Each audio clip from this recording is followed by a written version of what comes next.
TWJF Suryapet జిల్లా 3వ మహాసభలు జిల్లా కేంద్రంలోని జిల్లా పరిషత్ కార్యాలయంలో ఆదివారం ఘనంగా నిర్వహించారు. ఈ సందర్భంగా రాష్ట్ర అధ్యక్షులు మామిడి సోమయ్య పాల్గొని మాట్లాడారు. టీడబ్ల్యూజేఎఫ్ సూర్యాపేట జిల్లా 3వ మహాసభలు జిల్లా కేంద్రంలోని జిల్లా పరిషత్ కార్యాలయంలో ఆదివారం ఘనంగా నిర్వహించారు.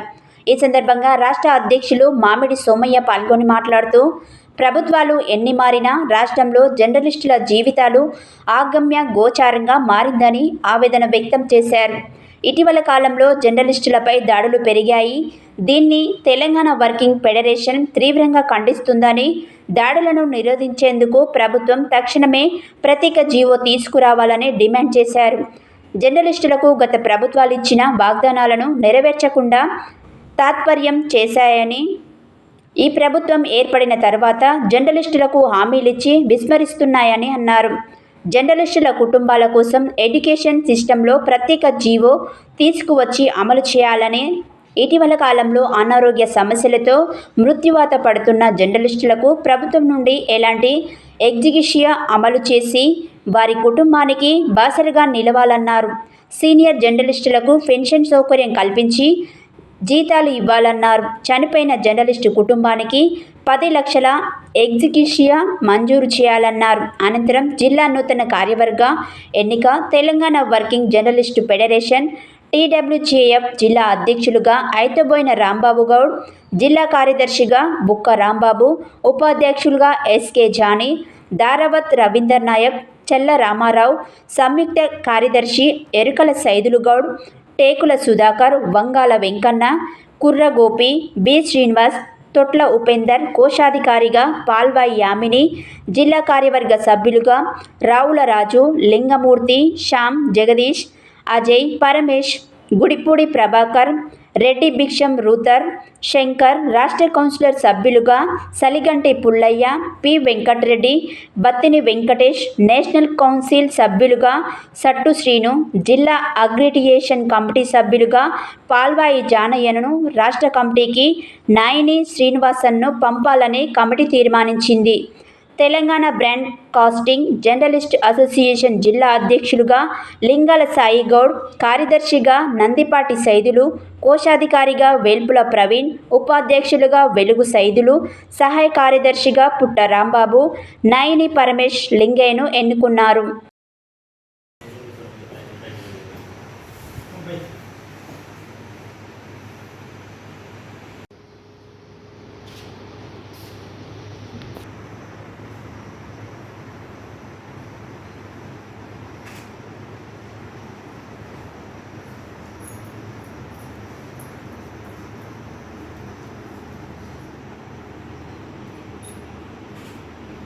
చెప్పినట్టు కూడా ఇక్కడ కూడా అదే పరంపర కొనసాగుతుంది. చాలా సంతోషకరం.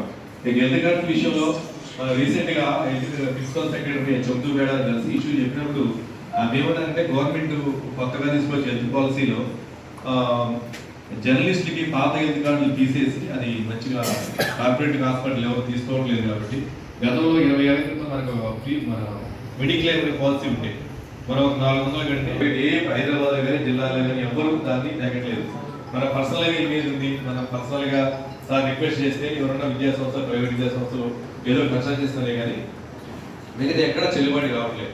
అది ఆ లెటర్ నాలుగు ఇవ్వడం పైకి కావట్లేదు.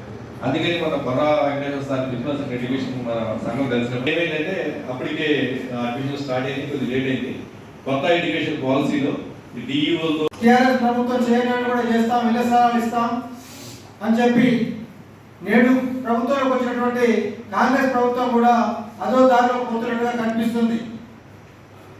ఖచ్చితంగా కాంగ్రెస్ ప్రభుత్వం ఏదైతే హామీలు ఇచ్చిందో జర్నలిస్ట్ అన్నిటికీ వాటన్నింటినీ కూడా నెరవేర్చాలి. ప్రతి జర్నలిస్టుకు ఇళ్ల స్థలాలు ఇవ్వాలి. అన్ని కార్పొరేట్ ఆసుపత్రులలో హెల్త్ కార్డులు చెల్లుబాటు అయ్యే విధంగా నేను ఎక్కడ ఏం చేయాలో అర్థం కాని పరిస్థితి నాకు. అమ్మ అందరు కానీ ఇంకా రాలేదే, వస్తుందేమో, ఇంకా కొనసాగుతున్న మనమే కదా ఎక్కిందని చెప్పడం జరిగింది. ఆ విధంగా హామీలతో సరిపెట్టింది తప్ప ఏ రోజు కూడా ఒక హామీ చేసినది లేదు. ఇప్పుడు ప్రస్తుతం వచ్చిన రేవంత్ రెడ్డి గారు కూడా హామీ ఇచ్చిరు, మీకు ఖచ్చితంగా ఇస్తాం, ఇంగ్లీష్ ఇస్తాం అని ఎలక్షన్ మూమెంట్లోనే కేసీఆర్ గత ప్రభుత్వం ఖమ్మంలో ఇచ్చినట్టు చేసిరు. మరి అది కూడా మన మిత్రులకు అందదు. సూర్యాపేట కూడా చేస్తారని జగన్ హామీ ఇచ్చుండే. అట్లనే 3 సంవత్సరాల ఎమ్మెల్యేలు ఒక పీరియడ్ లో ఒక 20 మందికి ఇవ్వడం కూడా జరిగింది. అలాగే వైద్యం అన్నారు, వైద్యం చూడు ఇదైతే దాదాపు అతను ఎన్ని రకాల ఇబ్బంది పడుతున్నారు ఇక్కడ కనబడుతుంది. మరి ముఖ్యంగా అక్రెడిటేషన్ కార్డు ఇచ్చింది. అక్రెడిటేషన్ కార్డు తీసుకొని బస్ ఎక్కగానే వాడైతే వాడి ఇంటి డబ్బు ఇస్తున్నట్టు కిందికి చూస్తుంటాడు జర్నలిస్ట్ ఆయన. వాడికి ఆపద వచ్చిందంటే, జీతాలు పెరగంటే, మాకు అలవెన్స్ రాద్దామంటే, మాకు ఆరోగ్యాలు బాగాలంటే ముందుండి జర్నలిస్ట్ కొట్లాడుతున్న ఆ రోజు ప్రతి ఫోను జర్నలిస్ట్ నుంచే అన్న మీరు రావాలి, మేము ధర్నా చేస్తున్నాం, అన్న మీరు రావాలి, మాకు ఇబ్బంది అయింది అని వేడుకొని వాళ్ళకి ఈ రోజు తెర మీద తీసుకొచ్చి తెలంగాణ పోరాటంలో అగ్రగామి చూపించడం. వాళ్ళ హక్కులను సాధించుకున్నారు, వాళ్ళు హ్యాపీగా ఉన్నారు. కొన్ని ఇబ్బందులు ఉన్నప్పుడు కూడా ఏదైనా మనతో షేర్ చేసుకుని సంతోషమే. కానీ మన జర్నలిస్ట్ మిత్రుడు అక్రెడిటేషన్ కార్డు నాకు బస్ పాస్ ఉంది అనగానే లేదండి మాకు సమాధానం ఎప్పుడు చెప్పుకునే పరిస్థితి చాలా ఇబ్బంది కూడా ఎదురైనాయి. చాలా బాధాకరమైన విషయం. ప్రభుత్వాలు దీని మీద స్పందించి ఒకసారి పోరాటాలు తెలంగాణ వర్కింగ్ జర్నలిస్ట్ ఫెడరేషన్ చేశారు కాబట్టి ఈరోజు రాష్ట్ర వ్యాప్తంగా జర్నలిస్టులు తెలంగాణ వర్కింగ్ జర్నలిస్ట్ ఫెడరేషన్ లో సభ్యత తీసుకుంటున్నారు. వాళ్ళు పోరాటం చేస్తున్నారు, సిద్ధంగా ఉన్నారు. పోరాడితే పోయేదేం లేదు, ప్రాణాలు తప్ప బానిస సంఖ్యలు తప్ప అనుకోవాలి. మనందరం కలిసికట్టుగా ఉండి వచ్చే వరకు కూడా ఆ బ్యానర్ తోటి మనం జర్నలిస్టుల సమస్య పైన పోరాడుతూ వచ్చాము. తెలంగాణ రాకముందే, తెలంగాణ రాష్ట్రం రాకముందే ఏపీ ఫెడరేషన్ కు అనుబంధంగా మనం తెలంగాణ వర్కింగ్ జర్నలిస్ట్ యూనియన్ గా రిజిస్ట్రేషన్, ట్రేడ్ యూనియన్ గా రిజిస్ట్రేషన్ చేయడం జరిగింది. అంటే మనకు దూరదృష్టి ఉంది.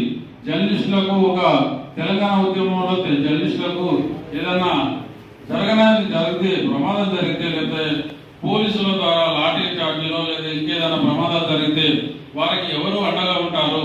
ఏపీ ఫెడరేషన్ ముందుకు రాదు, మిగతా సంఘాలు ముందుకు రావు. కాబట్టి తెలంగాణ పేరుతోటి ఒక యూనియన్ అంటూ ఉండాలని చెప్పేసి మనం ఆనాడే దూరదృష్టితోటి తెలంగాణ వర్కింగ్ జర్నలిస్ట్ యూనియన్ గా స్థాపించి, అదే యూనియన్ మళ్ళీ తెలంగాణ రాష్ట్రం వచ్చిన తర్వాత మార్పు చేసుకొని ట్రేడ్ యూనియన్ గా అవతరించింది.